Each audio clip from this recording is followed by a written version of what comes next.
Warahmatullahi wabarakatuh. Waalaikumsalam warahmatullahi wabarakatuh. Perkenalkan, saya MP Murdani, tempat tugas SD 9 Gunung Musi. Hari ini saya akan melakukan pasca observasi yang didampingi oleh Ibu Pipi saya, Ibu Pisra, dengan Bapak Henry Munani. Jadi ada beberapa hal setelah melakukan observasi di kelas. Jadi Pak Henry ini sudah melakukan pelaksanaan pembelajaran di kelas. Jadi untuk dapat lebih memahami apa yang telah dipelajari oleh Bapak Henry ini, ada beberapa hal yang ingin saya sampaikan terkait dengan masalah observasi ini.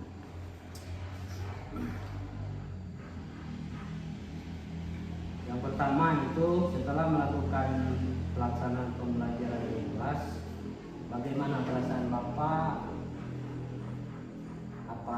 Apa yang Pak rasakan setelah melakukan pelaksanaan pembelajaran di kelas?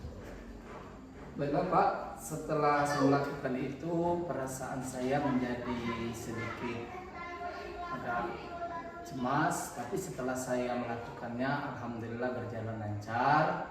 Kiat belajar anak semakin bertambah dan saya akan selalu memotivasi anak untuk terus giat belajar. Oh ya, bagus. Terus yang selanjutnya, apakah ada kendala yang dihadapi saat melakukan pembelajaran di kelas? Tentu ada Pak kendala, masalah kurangnya minat belajar siswa, terutama di bidang ilmu yang sering dia lakukan seperti belum belajar membaca, kurangnya minat dan bakat belajar mereka disebabkan karena faktor pengaruh daripada lingkungan setempat dan faktor dari globalisasi. Oke. Dari kendala-kendala yang telah Bapak temukan, apakah ada hal-hal yang membuat hal tersebut menjadi sebuah kekuatan yang Bapak miliki? Tentu ada Pak, saya selalu mengingatkan anak untuk terus belajar dan belajar baik itu di sekolah, di rumah maupun di masyarakat. Oke. Jadi setelah melaksanakan pembelajaran dari tahap pelaksanaan, dari tahap menyusun modul ajar, jadi ada beberapa hal yang ingin saya kembangkan, yaitu yang pertama, apa saja pendukung atau media yang Bapak gunakan agar minat belajar tersebut, minat belajar siswa tersebut dapat lebih ditingkatkan? Kira-kira media apa sih yang mempermudah siswa itu untuk menangkap pembelajaran? Baiklah Pak, menurut saya untuk menambah giat dan minat belajar siswa, berbagai media yang akan saya gunakan, terutama itu media gambar, media video, dan media bahan ajar lainnya seperti kita melaksanakan praktek bersama untuk menambah giat dan semangat belajar siswa tersebut. Oke, terima kasih atas jawabannya.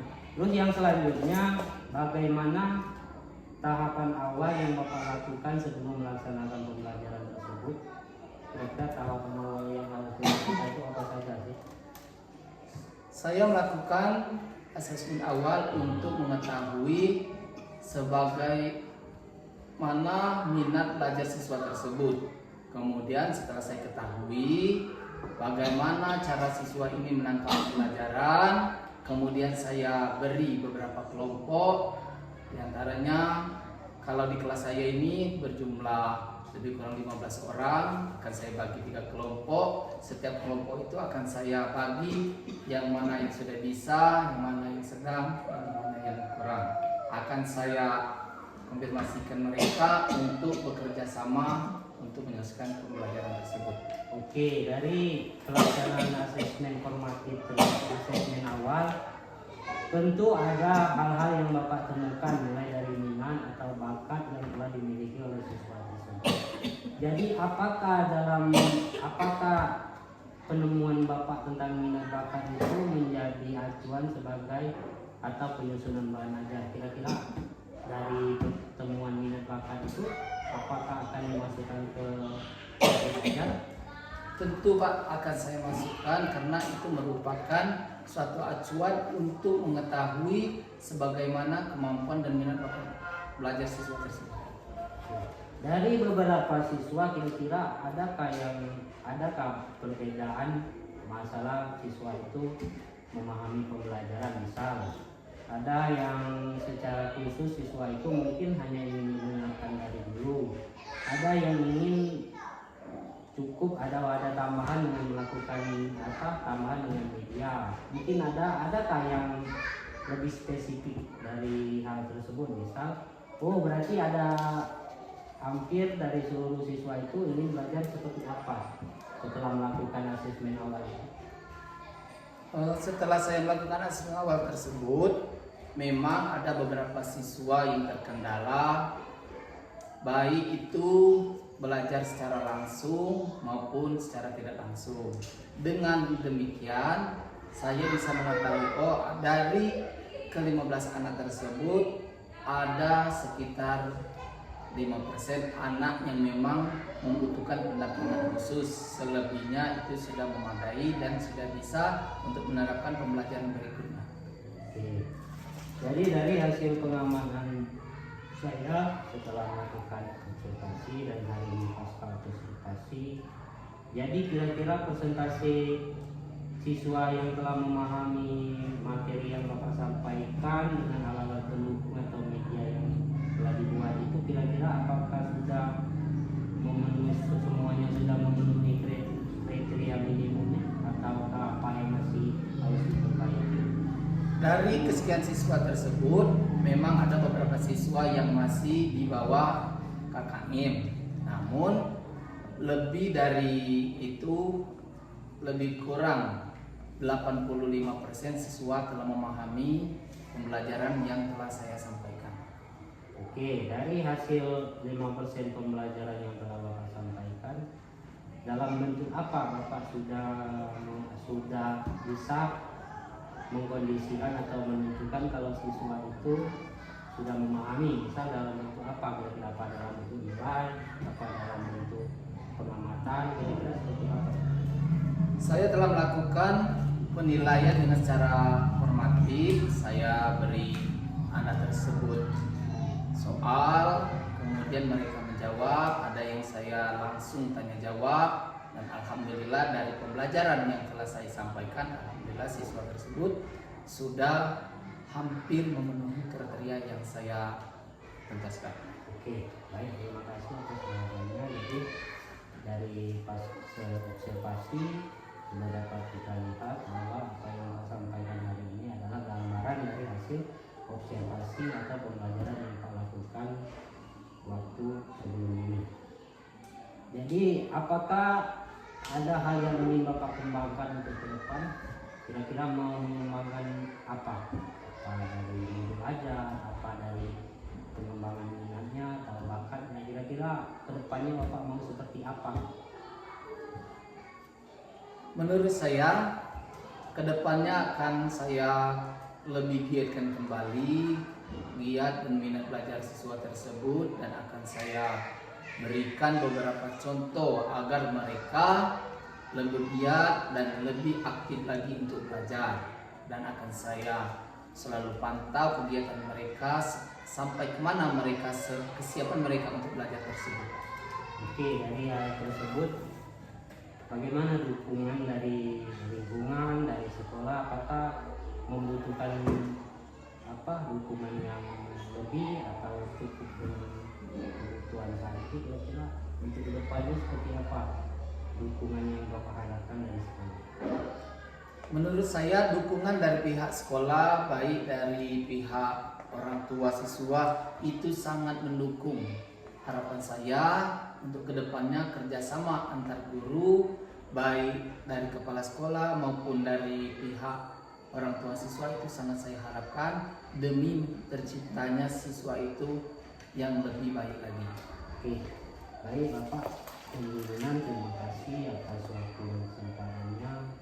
Mudah-mudahan kucing ini akan menjadikan kita semua untuk memahami bakat dan minat murid baik dalam akademik maupun non akademik di sekolah.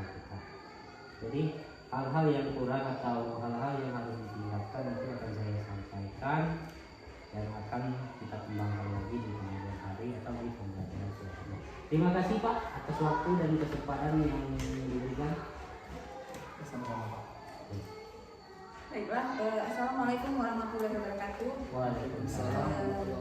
Terima kasih Pak Febri dan Bapak Henry yang sudah melakukan coaching ya terkait dengan pasca kegiatan observasi yang sekarang coaching pasca observasi Bapak ya. Dari hasil coaching tadi sudah sangat baik ya Bapak ya, terbilang sangat baik. Kenapa dibilang begitu? Karena yang memang namanya coaching itu bukan menggurui Bapak ya, tapi memang menjalin kemitraan atau kerjasama dengan rekan sejawat dalam rangka meningkatkan pengembangan pembelajaran Bapak ya. Seperti tadi ya yang sudah dijelaskan oleh Pak Pep juga.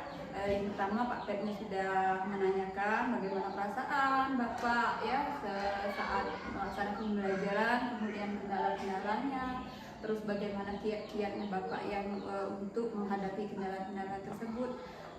Pak Febri juga memotivasi Bapak ya, itu sudah terlihat tadi Bapak Pep ya. Kemudian menanyakan tahapan-tahapan pembelajarannya seperti asesmen awal tadi, terus apalagi yang akan dilakukan, menggali perencanaan, kemudian cara mengatasi dan meningkatkan hasil pembelajaran itu sendiri. Kemudian berarti itu sudah terencana Bapak ya, reflektif juga masuk ke prinsip-prinsip coaching Pak Pep ya. Kemudian yang terakhir itu Bapak juga sudah ada tindak lanjutnya dari kegiatan coaching ini, berarti ya nantinya juga akan tetap berkesinambungan dilaksanakan ke depannya demi menggapai tercapaian pembelajaran, meningkatkan pembelajaran pada berikutnya ya, dengan sesuai dengan tujuan pembelajaran yang telah Bapak jelaskan dari pertanyaan Pak Febri tadi. Secara keseluruhan semuanya sudah bagus Pak Febri ya, kegiatan coaching pasca observasi kali ini. Mungkin itu saja umpan balik dari pengajar praktik. Saya akhiri, sekian. Wassalamualaikum warahmatullahi wabarakatuh. Waalaikumsalam warahmatullahi wabarakatuh.